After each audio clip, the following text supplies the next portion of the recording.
Coach BK here. So we are talking about swimming calm and strong with grace and grit. This is a topic at my very essence, something that I really have been trying to work on for years. This balance of calm and strong and grace and grit. I even have tattoos here. I can't remember which is which. I think this one means strong and this one means calm. Kind of my mantra years ago when I first started triathlon on how to roll through life. Calm and strong, right? Recently the phrase, live life with grace and grit has come up. Same thing, calm and strong, grace and grit, whatever you want to think about it. Anyway, in a nutshell, I'm going to kind of give, this video is going to have a lot of stuff in it. The link that I'm going to have in the notes for the YouTube, and I will post it with the group, is going to have a lot of information in it. It's going to have links in it. And I have already made up a series that's really kind of support this talk on. We're going to kind of cram through a whole bunch of stuff. And then I did a series of 4 other videos that kind of delve into each one specifically to give you a little bit more information. It's a lot of stuff. But we are going to go over in a big picture how to start from where you're at and get to where you can have race pictures like that. So I started out as a train wreck. I almost drowned when I was little and was had not the best childhood, and my middle son almost drowned in a pool. And so when I came to triathlon, gosh bless the coach that I had at the time. He's a beautiful person. He was a perfect person at the time. We're still friends, but holy cow, he had his hands full because I was a train wreck. My first triathlon was a mini sprint at a YMCA, and I was freaking out so much in a pool that I could stand up in. I mean, literally, it was probably 3 feet deep. Freaking out so much that I couldn't hear very well, couldn't see out of both of my eyes. And he had to stop me twice and say, "You need to calm down right now." Anyway, so over the years, I have experienced a lot of different things. I have been pulled out of the water in a kayak. I have DNF races. I have cried many times in the pool. I have thrown temper tantrums. And now, if you guys have seen any of my swim pictures, each time I get into the water, I do my best because it's a celebration of life. And this lecture in this swim series is going to be kind of a culmination of everything that I have learned, in the hopes that whoever is trying to pick up triathlon or work through some of these things can maybe avoid some of the mistakes that I made, because I've been through being misdiagnosed with asthma, being misdiagnosed with and not having a heart condition when I did, just a lot of different things. So just kind of a culmination of everything that I have learned in the years leading up to having successful swimming. Am I the fastest swimmer? No. This video is not meant for people that are naturally swimming. I'm not going to teach you how to be super duper fast, but to be calm and strong and to be able to generally hold your own in any type of water is the point here. Get it done reasonably well, and not be completely wiped out when you do it, because frankly, any triathlon is a success if you get out of the water smiling. It really doesn't matter how fast you are. In my realm, anyway. Okay, so we're going to talk about basics, how you were designed as a human being. We're going to talk about tips on learning how to cultivate this swimming strong and calm. We're going to talk about strength work, why it's stupid important and be super smart for you to do, and then yoga and some other mindfulness practices on why it really matters. It sounds a little kooky, but it works. Okay, here we go. So understanding the body and the idea of the tank. In the anesthesia world, they call kind of your pulmonary, your heart, lungs, anything that is exchanging oxygen, they call it the tank. Okay, so that's what we're going to talk about first, the body and this idea of the tank. But first off, You are not a fish. You don't have gills, you don't have fins, you don't have scales. So your body is innately designed to sort of be apprehensive when you get into the pool, into the water. You're drowned. I mean, you're not at the top of the food chain. It's dangerous for you, just theoretically, to to get in the water. So this is where, kind of the monkey mind, this innate, very strong, very quick part of your mind, works for survival of the species. So we need to really understand that. Okay, this is where the grace part comes in. Understand you are not a fish, and you're asking yourself to do something that's a little tough. Especially when it's choppy, especially when the water's dirty. Like if you go down to Red Man, Oklahoma, Red Man's a wonderful race. The water's red. It's a little discombobulating when you first get in. And it's muddy too. So walking through like calf deep mud is uncomfortable. If it's choppy, if it's dirty, if it's stormy, all of that stuff adds into this innate part of your body that says, what are you doing? Don't get in there. Anyway, so then add in race situation, add in that you want to do good. Maybe you're competitive, add that in, and then add in swimming around a lot of other people. Not because you're competing with them, but just some people don't like being around crowds, but I mean, really the idea that you're getting, like, okay, the Wisconsin mass start. I've done it twice. I love it. It's a big deal. It's a big thing. 3,000-4,000 athletes all starting at once in the same body of water, all at the same time, and you're swimming through them. That's a daunting thought just because of the sheer logistics of it. It's like trying to drive through rush hour traffic. Stresses you out. So we just need to understand that this is going on in the body. It's not about mind over matter at a certain point in time, because the mind that you're talking about, your training mind, everybody's like, oh, it's all in your head, yada, yada, yada. I'm going to call BS on that, because that logical mind is higher up than your innate monkey mind. Okay? So understand that this is the deal. You can work with it, you can learn how to deal with it, but it is a real legit part. And then so part of the reason why we never get to really enjoying swimming, or we don't get past this fake it till we make it, is because we never really recognize this monkey mind in this part where we need to be like, this is hard. This is hard. So we need to do X, Y, and Z in order to have tools to kind of take care of the monkey. Okay. The sympathetic and parasympathetic nervous system, your fight or flight system. Let's assume that it's working fine and you don't have any sort of stress in your life or adrenal issues or anything like that. Just this whole sympathetic, parasympathetic, calm you down, or fight or flight.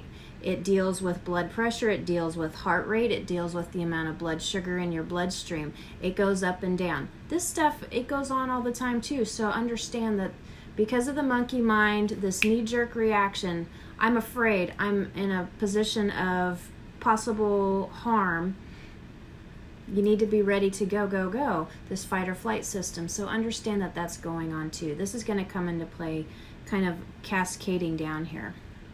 Here's where we talk about the tank, the pulmonary system, the heart, lungs, this oxygen exchange. That's the words that we need to understand.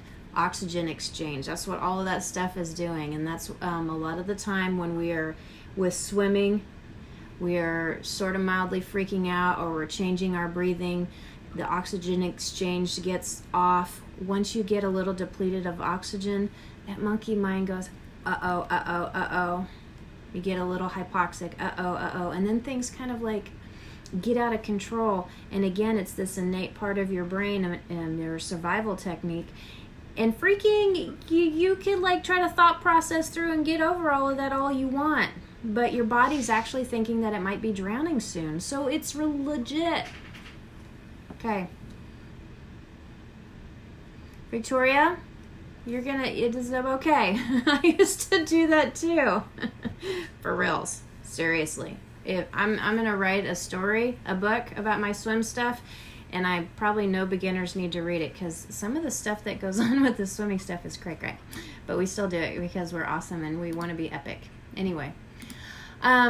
So anyway, the tank, the pulmonary system, there's a lot of things going on, okay? You have your blood volume. You have, think about your lungs as these delicate bubbles with tiny little capillaries. And then you have stress, catecholamines, your heart rate's going up. Think about those little bubbles. It's very, very important to understand kind of there's some anatomy things that are going on that we really need to get our mind right and learn how to calm down, so when we're freaking out, it's not unhealthy and it's not unsafe. Okay? We'll talk a little bit more later about this. I don't want to overemphasize this, but it's really important. You don't want to be doing a half Ironman or an Ironman swim where it's so stressful the whole time. That's hard on the body. That's like being, I don't know, sort of like mentally abused the whole time. It's hard on the body because it's stress. You have this stress response going on. Someone said, at the one of my athletes was talking about she finished a swim and she just felt completely wiped out. And I think that she had a touch of the swim-induced pulmonary edema. She's coughing afterwards. It's kind of like having a huge asthma attack or a seizure or something. The body goes, ah, and starts shutting down a little bit because it feels like it's sort of in great harm. And it doesn't really know that you have sort of picked to do this and that it's okay. It's just swimming 1.5 miles in unknown water with unknown amount of people. And okay, so this tank, oxygen exchange, a lot of things affect this system. How much you hydrate or don't hydrate. One of the things that we don't want to do is overhydrate, because it changes this tank. It adds more volume into the tank, so then when you go to swim and everything's pushing really hard, that can be a problem. Allergies, stress, histamines can all affect all of this stuff. The change in body position, we stand upright all the time, so body really knows how to do that upright, right? And then when you go to horizontal, the tank changes and pressure in the lungs changes. The volume, everything shifts a little bit. So in a physical sense, you'll experience changes from that. And then add putting on a wetsuit that can be constricting here. It is constricting and it sort of freaks you out because you feel like you're being strangled, but the physical constriction of it is real. So that's where putting your wetsuit on right or having a good wetsuit that fits well can really help. So we'll talk about it. The link will be in the notes. We're talking about, I can't remember if it's SEEP or SIPE, swim-induced pulmonary edema. It's a real deal, and it's more common than what we think. And just because you got out of the water and the medical people said you were having an asthma attack and listened to you through your wetsuit with their funny little stethoscope does not make them correct. Okay? SIPE is a real deal, and it kind of results in coughing and maybe spitting some things out, and it's where with this tank in this oxygen, air, water-rich environment, you bursted some of those capillaries in your lungs, and then so you have water in the lungs a little bit, and you start coughing to get the water out. And then so you have less ability to exchange oxygen because the whole system has gone kind of haywire. There's pressure in there and less ability to exchange in the capillaries because you've kind of busted some of them. So I have done this a lot based on, and I say a lot, and I actually have done this a lot until I really knew what it was. Everybody told me that I had asthma for the first year or two, and it was grossly misdiagnosed by people that had no business saying it anyway. So if you try to breathe with your mouth closed like that when you're jumping into water, it creates a vacuum in your lungs. So then you do a negative pressure pulmonary edema, and I have given myself this countless times without even knowing it. And it breaks some of those capillaries in there, and then you continue on and you get fluid in your lungs and you start coughing and your lips turn purple and you're coughing, and the bike seems okay, but when you go to run, the chest is heavy. A lot of people will say this is asthma, etc., etc. This is things that I have heard happen more often than not. But the thing is I don't want you to scare you, but it's a real deal out there, and we just need to understand that this system is very delicate and we need to treat it as such, and we need to understand that we need to stop freaking out, and we need to learn how to control that, because this freak out makes all of this worse. Okay? Hormonal issues and adrenal issues can affect this. If your fight or flight system is a little on the frenzy, because life is hard, or you have situations in your life that you're just constantly on the go, the ability to calm yourself down is going to be harder. Okay, that system is tired. It has kind of like this knee-jerk reaction. Its set point of stress is a lot higher. So if you're kind of in this area where you're just stressed out all the time, and you're, or hormonal imbalances, which we all have them, this can play a part in this too. This is why eating right and taking care of yourself, and this grace and grit idea is really important for swimming and long-term getting to being calm, cool, and collected when you're swimming. I did a race again in Redman, and it was I told them that it was going to be easier, it was going to be fun. It usually is, but it was like one of the hardest swims, and it was stupid choppy. It was so choppy I couldn't even find the swim buoys. And I just stayed calm. I had my wetsuit on. I knew I wasn't going to drown. But that's just the kind of the thing, is I had a lot of technique that I was like, oh, okay, this is kind of funny, not funny. They're going to hate me forever and probably fire me. However, I just need to chill and like try to figure out, am I going to continue? What am I going to do with this? So your fight or flight system is really important to be not afraid. Not eating right, hormonal imbalances, not sleeping right, all of this stuff can be something that you can build into. If you, if you're having a problem calming down that kind of panic stuff, maybe take a step back and not look at just swim stuff. Maybe look at hormonally, do I need to work on hormone stuff? Am I sort of missing my period a little bit? Et cetera, et cetera. So the hormonal imbalances and stuff like that do play a part in all of this. Another thing that I'm going to do some more research on is central nervous system fatigue, and again plays into if you're stressed out, but this is kind of more, acute, like if you go through something hard and you get just super tired and you can't do anything else. And the endurance world talks about central nervous system fatigue, talking about dealing with heat. It's stress on the body, and swimming can be stress on the body too. If you don't know how to deal with that and to calm it back down with, we'll talk about some things here in a second, but nervous system fatigue, calming yourself down and trying to accomplish that. Like why my athlete, I got done with the swim and I was wiped out. I just couldn't, I really felt like sort of in a weird state. I just needed to go lay down. That's nervous system fatigue. That's the body just saying, I'm done. Lay down. Folks that go through extreme, if you were in a policeman that went through a really stressful event, this would happen. It's the body's way of protecting itself and stuff like that. So here, and the link will be in the link for this book, Calm the F Down and Rise to the Occasion. This book talks really good to all of this stuff, and especially mentally, the monkey mind versus the logical mind and all of that stuff. So it really helps to be aware that this stuff is going on. Because a lot of people will just say, just get over it. Just whatever, just calm down. Whenever anybody ever told me that, I just because me, if I could just tell myself to calm down and it was that simple, I'd be a happy girl and I'd do it all day long. And getting better at it, but some of those techniques come down further down here with just calm down. Okay, so swimming with more calm and strong.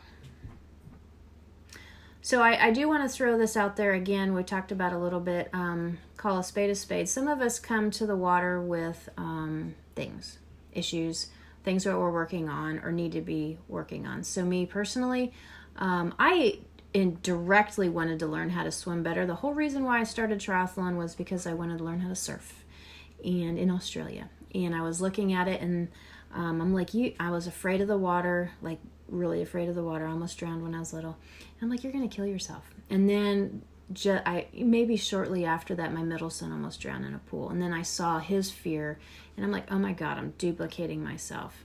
So I approached swimming to fix that because I want to learn how to surf. So I intentionally chose that. And if you're doing that, that's great. You need to think about, all of these mental things that you need to work on to help yourself control the freak out, heal the freak out, and then develop ways, evolve into the person that doesn't freak out. And you can do that for the most part. Or if you're a person that, lives with some anxiety stuff, we need to be talking about that a little bit more. Sometimes anxiety comes with just the hormonal imbalances, the nutrition imbalances, life's not fun, or, things have happened and you have anxiety or some of these things. It is what it is. And if you're coming to the swimming with some of that stuff, just have some grace with yourself, grace and grit. Acknowledge the hard aspect of it, of, keeping yourself calm and learning how to lean into that feeling and learn how to be okay with it for a second and then let it pass. That's, a skill that it's not easy to do. If you have, childhood episodes, life episodes, or mental habits that have an impact on your swimming and your ability to swim calm and strong. What does that mean? Mental habits, like how we are right now, that are making the swimming more difficult than what it needs to be. I coached someone previously, stressful life, stressful job, really stressful job. And using the exercise as a way to calm down.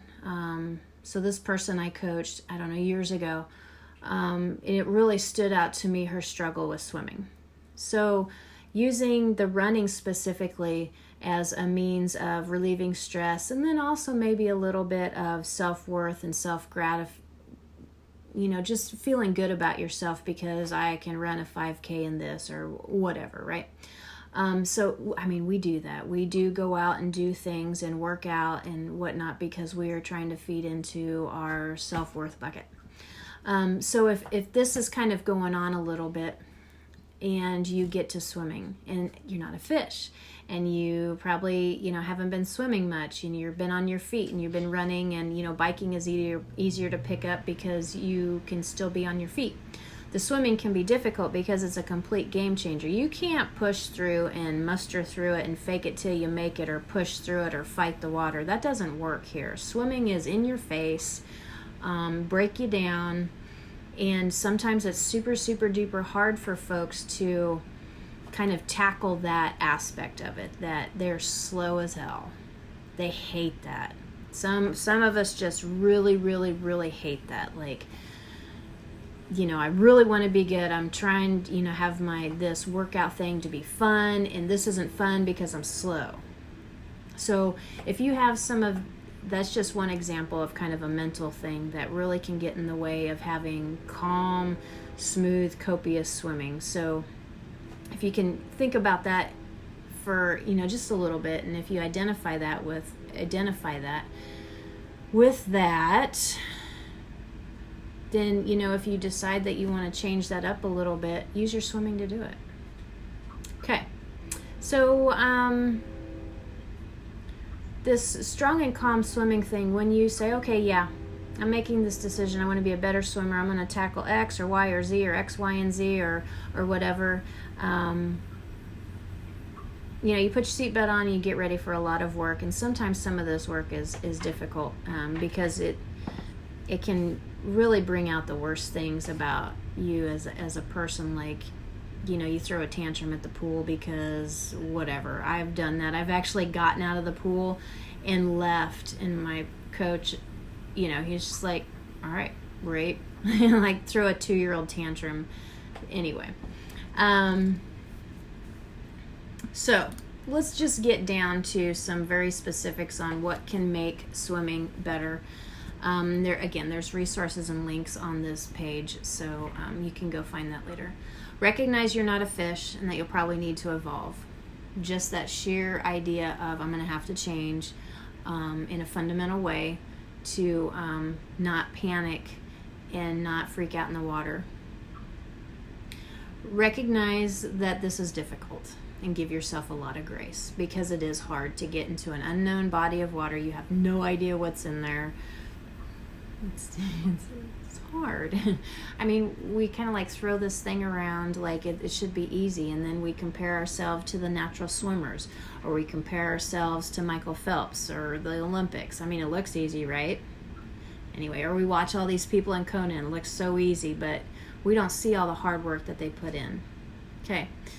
Number 3, know your why, or your whys. Sometimes you need more than one why. I wanted to learn how to surf. I wanted to role model for my son how to not really empower that fear that he had. Water, yes, you need to be mindful of it and prepared for it, but you don't need to fear it like that. Know your whys, so when it gets difficult, hopefully that'll be something that will help you to stay in the game. Me personally, I believe in magic and pixie dust, so make a vision board or a dream board of what you want to accomplish. My first year of doing Ironman, I put a picture of that swimming picture of a shark. If you want to swim faster, pretend there's what. Anyway, so I put that on my dream board. I put actual numbers that I wanted to accomplish, like this swim number, the 1.2 mile swim. I put paces on there. Make a vision board and a dream board of, if you really want to get at this, use some magic to help kind of soften the edges and do this a little bit more holistically, like all the parts involved, and mentally, emotionally, maybe spiritually. All these different things can help to really kind of break this up enough for you to make big changes. One of the most important things that I did in the very beginning was, and it plays into this middle ground of fake it till you make it. We're going to move past that, but first you need to practice that, and you need to get that down, because if you don't learn how to fake it till you make it, you won't get to the next stage, and you'll DNF, and because it'll be you're done. So developing a mantra.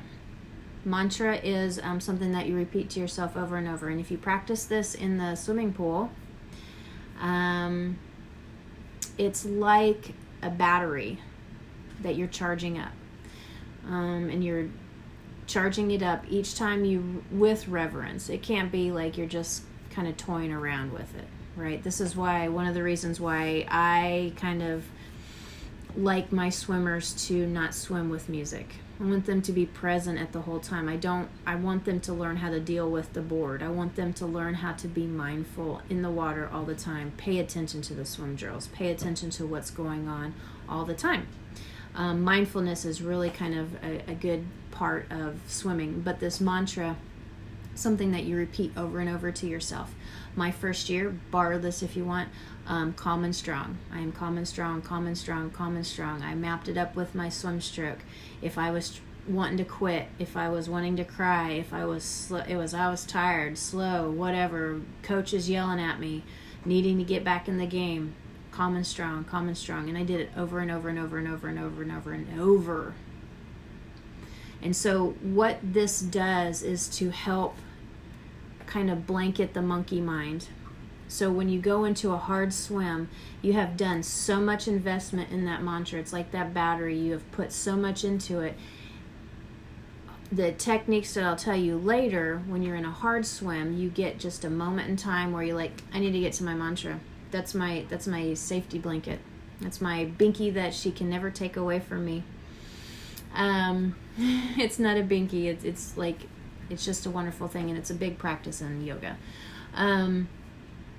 If you can get to that mantra, it'll instantly pull your whole body into, it's like Pavlov's dog. It'll pull you into, oh, okay, yeah, I know how to do this. I know where this is. I know what this is supposed to feel like. And it helps you to detach from the freaking out part, and then it'll dissipate. And then the body will come back down. So this mantra idea is huge. And I do it everywhere, like all in life. If I'm trying to stress out and not wig out on my kids or whatever because there's like water on the hardwood floor and I don't want to have an epic meltdown, I actually say the same mantra: calm and strong, calm and strong, calm and strong. Maybe it gives me enough time to go in and do a timeout before I figure out how to deal with the water on the floor. Okay, another thing to do is do a swim stroke analysis. If you're doing something really hard to breathe, like if you're twisting too much in the torso, if your body position in the water is such that it makes it really hard to get a breath, that can be stressful and then cause you a little bit more freak out. So a swim stroke analysis, can help you be faster and help you do your swim stroke better. But in this calm idea, if it's easier to breathe, you're going to be calmer.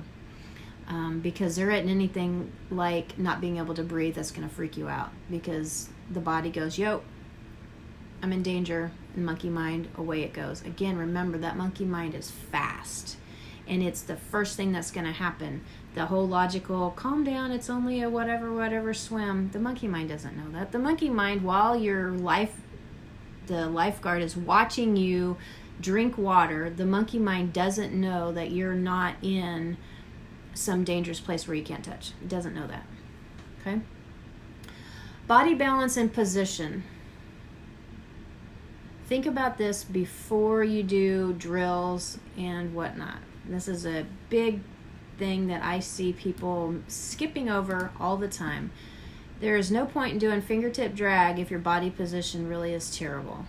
Okay, you need to fix your body position first and then work on better technique. So, it's the same thing as, if one leg, this is a terrible example, two different shoes on almost, right? In running, you need the right shoes on first. That's a terrible example too. Anyway, body position in the water, and it's all about core work. And we'll talk about more on that. There's better ways to learn body position than just repetitive over and over and over of these drills and hope that you'll find it someday. Hope that you'll happen on the speed and you'll know what did it. So body position, there are some very specific things. Total immersion teaches this. Body position first. Wonderful way. From a yoga background and some of that total immersion idea, fixing your body position first, rotation, get your face in the water a little bit, etc., can really help as like pre-drills before you work on more technique. Swimming often, short, smaller swims. If you're trying to get over anxiety in the water, more often have a plan, have a routine of how you're going to come up to that water. You're going to lean into this, and each time you're going to swim, maybe even 500, 700, 1,000 yards. Each time, that's the goal. That's the huge win of getting to the pool and getting into water and just being. So I developed a habit of, and with my coach's help, used to yell at me all the time, Kissinger, get your mind right. Because I'd sit on the pool deck and I wouldn't get in, and I'd be like, I don't want to get out. So I developed a habit. I put my swim cap on, put my goggles on. I gave myself 1 minute, futzed with my watch, got in and went. And so just that kind of routine can help with not feeding and not playing into stress. I hate doing that.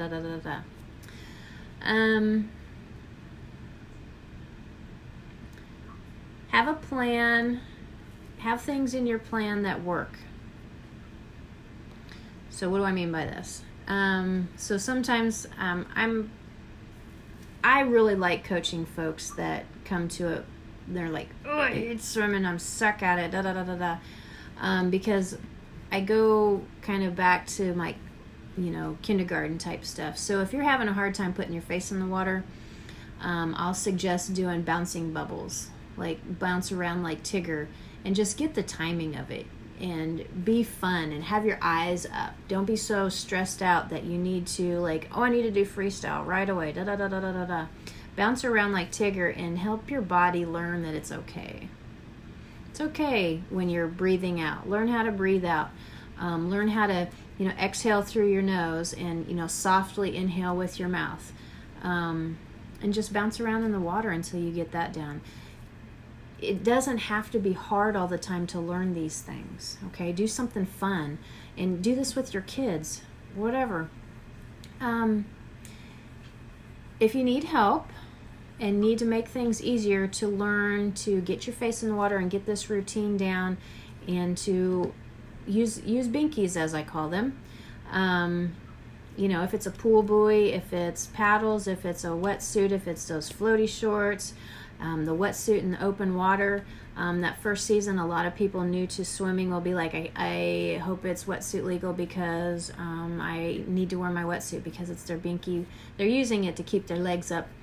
That's why we want to work on body position. If your body position is better and you don't need the wetsuit to keep your legs up to be fast and get the swim done, then you will ease up a little bit on that need for that binky. Anyway,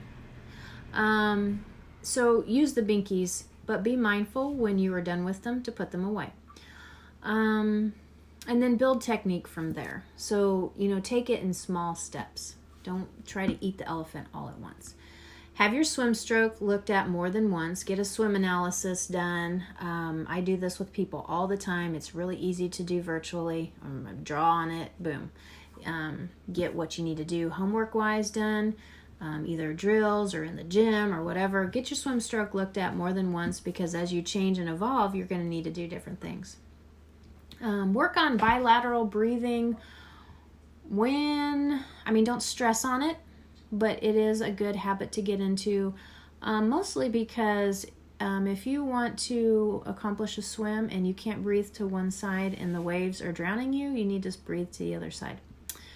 But lots of people don't learn how to bilateral breathe well because their body position is off, and it's harder and stresses them out more when they breathe to the off side.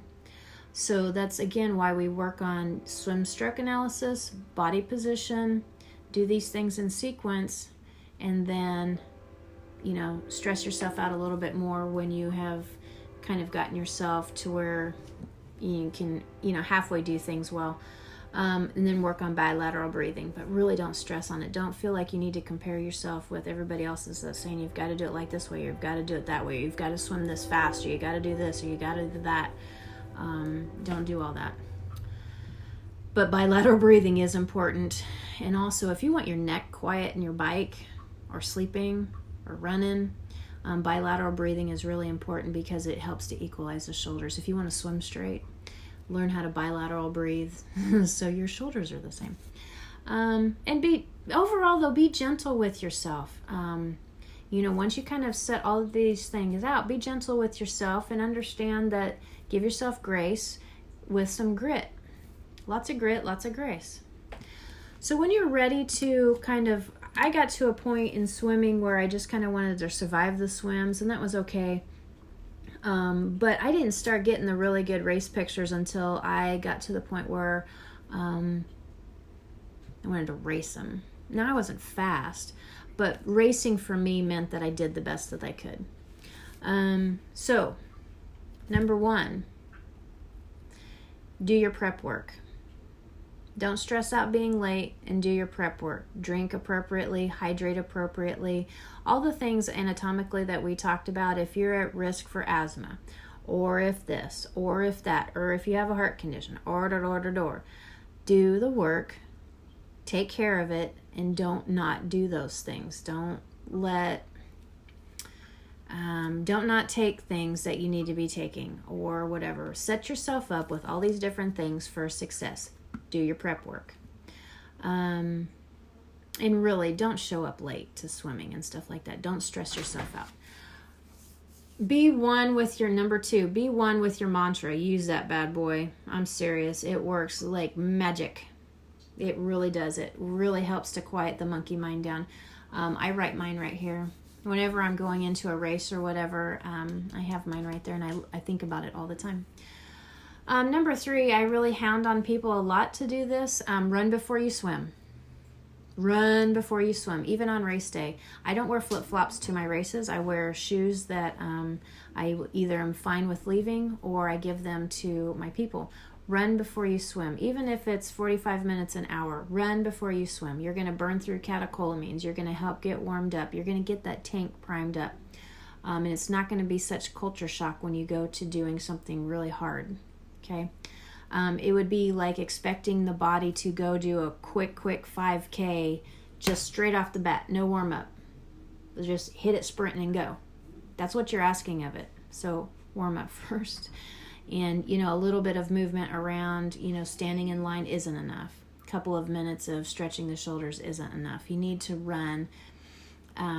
You can all equate to when you start running, it sucks in the beginning and you're like huffing and puffing and you feel like you're completely out of shape and you're like, why am I doing this? I feel so out of shape.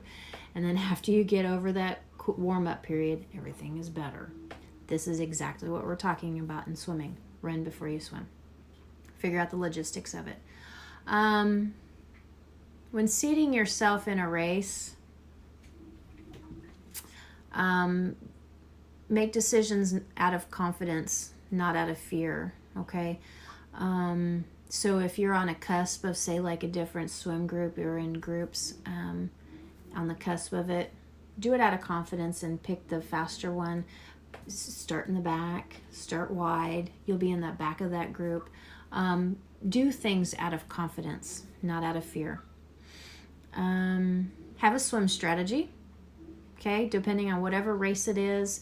Have a plan, like for Ironman Wisconsin, a mass start. I knew where I was starting. I knew how far in I was going. I knew I was going to swim wide for a while. I knew that going around the turn buoys, I swim wide because I don't want to be kicked. I don't want to be around a lot of people. People and swimming in me kind of weird me out. I don't like swimming around people. So I swim wide a lot, and I might swim just a smidge extra. But it's way better for me. Helps me to calm down. So, swim wide if you need to. Swim wide around that swim buoy. If you're adding just a smidge of time, but you're going to have a better swim, it's okay. Again, in the rest of the series of this, there's 3 or 4 other videos on this. So there's some specific videos that we talk more about open water swimming strategies and all these different things. So go visit that for sure. And it talks more into depth on managing open water swimming, how to get into cold water and not freak out. That shock of cold water on your face, getting it into your wetsuit, that's critical. That's kind of giving grace to the body and how it's designed in the tank, in that whole, your body. You're not a fish. You don't have scales and you don't have hair and you're not a duck and you don't have a whole bunch of blubber on your face that keeps you warm. So when you get cold and you're putting, just that cold, the body really responds first, the monkey mind, in a very sharp way, because it's not supposed to be like that and it's a sign of danger. And so we need to understand how to work with that and work with the body. And it takes practice and education. Okay, not just get over it. Okay, have a swim strategy, and then just approach the swim with some repetition. Like when I get into the pool, whenever I start swimming, I have like a strong sequence of events that I do. I stop talking to people so much. I'm drinking my water, like mindfully drinking 1 bike bottle of water over an hour. I'm not over drinking, but I am drinking. I'm probably eating a little bit of a banana or something quick over that hour so I don't get hungry. But mindfully, you practice things, this method of operation, and then if you practice it, that will help you to not freak out. You know what this is, even though the environment is different. It's race day, you're at the race. If you have practiced your routine and doing things with structure repetitively, doing that, starting the swim, like you don't ho-hum around. Like when I did Wisconsin, I got in the water. I went through all the athletes to get in the water. My coach told me, this is how we practice. We get in the water, you do your practice swim, you get ready, and then you go. So he's like, do not be standing on the ramp still when that gun goes off. Get in the water, practice, get your bearings right, get your mind right, and go. So whatever routine that you need to practice or develop, you need to do that and you need to follow it. And so if you do that, you have your mantra behind you, then it's so much easier to start off this swim with your swim strategy, get into a rhythm, feel that I'm uncomfortable, but you still got all these things going on, and you've practiced it, and you know that it goes away. And so you get through it, kind of like that fake it till you make it. You're getting through it, and then the rest of the swim is fine. We'll talk about some other ways here in just a smidge on how to not need to fake that, how to get the freak out part to completely go away. It is doable, and if I can do it, anybody can do it. For real. So strength workouts in the gym can help. I'm going to put some links to some workouts in the website link, and it'll be on this video. Swim strength that strengthens the back rotator cuff muscles, so to overcome our bad posture that we've had for forevers and sleeping on them and all of that stuff. Swim strength helps with making swimming easier, faster, okay? Helps to develop the core where we're putting together everything together. So think about glutes, hamstrings, back, mid-back, torso, shoulders, puts all of that stuff together. So strength work can help you. If you need to develop better body balance and better position in the water, you can work on this in the gym too, where it's easier because you can see and you're standing upright. You can use your feet. If you're thinking about swimming while you're doing, like I have all my athletes balancing on a Bosu ball, and they might be doing a movement while they're doing it. And then I say, think about the swim. Memorize what it feels like here. Think about the swim, and that can help you to change things in the water. A magical thing about strength work is once you develop a good swimming technique, and good doesn't mean fast necessarily, but a good swimming technique that you're comfortable with, that gets races done, and you get out of the water and you're like, okay, what's next? Strength work can help maintain that. So if you have a problem getting to the pool, or you're on vacation or whatever, strength work helps to maintain that. If you want to swim straighter and not get irritated because you are adding so much distance to your swim because you can't swim straight, strength work is the key, because you can do strength work to equalize the shoulders. A lot of the times we are swimming crooked because our back is, and one hip is stronger, one side of the back is tighter, and one shoulder is weaker. And so that's why we swim crooked. So strength work can be fixed in the gym. Strength work in the gym can fix that with some specific yoga stuff and just mindfulness, really.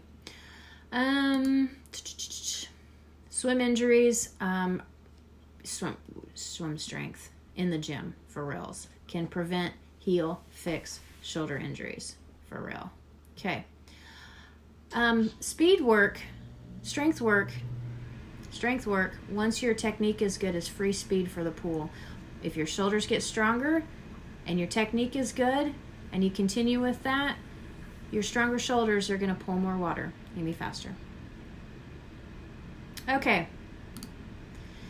Yoga and mindfulness or mental awareness. We're going to be done here in just a jiff. Meditation is by far the biggest thing that you can do to help with stopping freaking out. Meditation, mindfulness, breathing practices, all of these things help to develop your awareness of what's going on.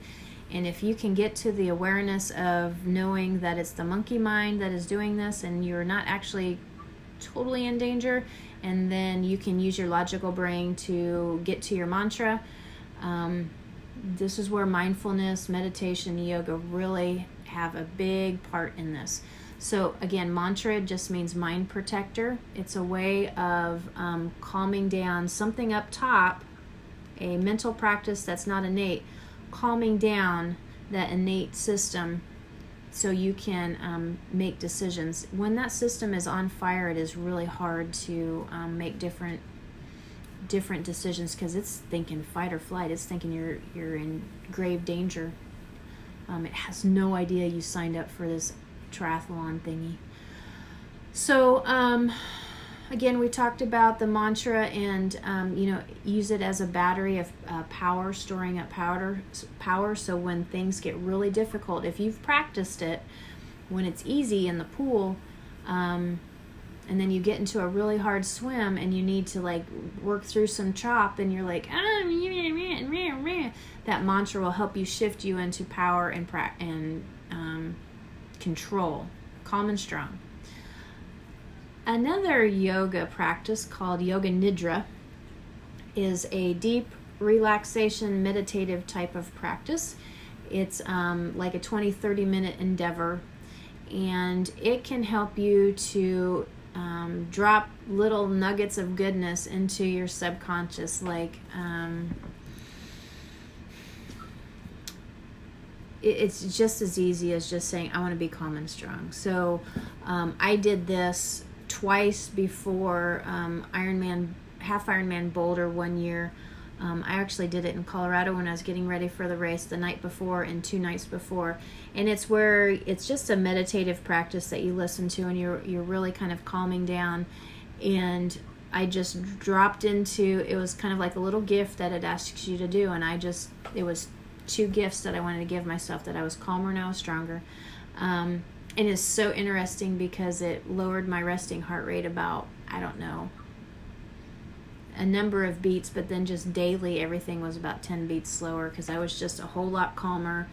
It sounds kooky. There's a link. You can read all the smart words. The practice of yoga helps you to develop more awareness, more proprioception. All of that helps with swimming. If you understand, hey, I'm swimming harder with this arm, or I'm doing this with this arm, or my leg is here and I'm doing this with this leg, or my feet are here, that proprioception helps you to make changes in the pool. But then also, like on race day, this is partly how I can swim straight. I will kind of pay attention to if I'm pulling stronger with one arm or the other. So proprioception helps develop that in swimming. The breathing practices in yoga help you. I have specific workouts that I give my people, like different breathing practices that helps them to learn how to regulate their breathing. And then also like a 3-5-7, to where you're only breathing every 7 strokes in the end, makes you slight hypoxic. So what it does is it helps you to learn how to deal with that feeling, which is really tough to deal with. Again, it's the monkey mind going, you don't have enough oxygen for my head, and that's important. So yoga can help with that too.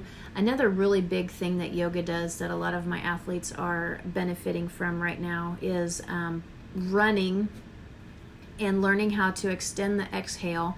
A big concept in yoga, this idea of lengthening the exhale. They all have a special word for it, Ujjayi breathing. Anyway, extending the exhale, it helps to calm the nervous system down. We're using it right now to control heart rate when you're running. So they can see same effort with this exhale and slowing down the heart rate. So you're doing the same effort at the same heart rate. So then you could run faster, maybe at the same heart rate, or you can run fast. So you get the idea. But then practice that in running on the treadmill, and then take that skill into the pool when it's choppy. So when stuff gets hard and the heart rate goes up, it's, when you're exhaling, make sure that you're not freaking out and breathing in too much oxygen and making yourself freak out some more, hyperventilating a little bit, but then controlling the nervous system by extending this exhale. You do it from right here, and it's actually triggering the vagal nerve, and we have a different video on that. It's a whole different topic, but that idea is really kind of fun and interesting when you get into the thick of it. If you can just do that and calm yourself down, it's really kind of important. Like a lot of people, when they resting on a kayak, they don't know you need to hold on to the kayak and slow the breathing down out your mouth, extend the exhale so you can calm the body back down. It's not really that helpful to stop and continue doing that, because you're not changing body chemistry, and that's what you need to be doing. So yoga can help you learn how to do that. Balance stuff and just general strength stuff, and a lot of things that happen in the yoga world can help with this idea of body position and calm and strong and staying in this position regardless of what's going on in the water. So I know that's a lot. It's totally a lot. This is kind of like an overall rundown of swimming, calm and strong. It's kind of how I coach my folks when they're struggling with swimming. I nutshell it down for them, and I work with, starting with that swim analysis and knowing them as a person, what they need to be doing. But this is kind of like an overall view of, you know, you want to get to freak out mode to I've got this mode, you know, and you do get to that fake it till you make it, but then you move past that to where you don't have to always fake it till you make it. Sometimes you just get into the water and you're good and you're done. So this is kind of what I have learned over the years on how to do that. And so there will be resources, and there will be 4 other videos that will go along with all of this available to you that'll talk about some of these things specifically. So this is kind of a thing that we do with the Wolfpack Tri Club and in our coaching group. So if you're interested in anything else with that, feel free to connect with us. We'd love to help you with the swimming thing. It's something that is near and dear to our hearts because it's a big deal. And once you get this, once you learn how to do this, it's a gift for life. It really is. Anytime I get into the pool, to the swimming, I annoy my people because I make sure that I get the swim picture that I want, because it's a celebration of just a crap ton of hard work and a lot of things that I did to grace my life with in the future, because doing this stuff changes your life. So anyway, let me know if you have any questions. Hope this helps you. Namaste.